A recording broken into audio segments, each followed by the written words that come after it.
उस्मानाबाद धाराशिव लोकसभा मतदारसंघाच्या उद्या दिनांक 4 जून रोजीच्या मतमोजणीची तयारी पूर्ण झाली असून शहरातील शासकीय तंत्रनिकेतन येथे मतमोजणी पार पडणार आहे। यावेळी जिल्हाधिकारी सचिन ओंबासे आणि पोलीस अधीक्षक अतुल कुलकर्णी यांनी परिस्थितीचा आढावा घेतला।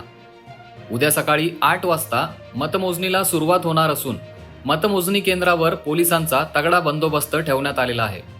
सुरक्षा कक्षात ईव्हीएम मशीन ठेवण्यात आल्या असून या स्ट्रॉंग रूमचे सील सकाळी 6:30 वाजता उमेदवार किंवा त्यांच्या प्रतिनिधींच्या उपस्थितीत उघडण्यात येणार आहे। उस्मानाबाद धाराशिव लोकसभा मतदारसंघात 7 मे रोजी मतदान पार पडले होते। या लोकसभा निवडणुकीचा निकाल उद्या जाहीर केला जाणार आहे। यासाठी प्रशासनाकडून जय्यत तयारी करण्यात आली आहे।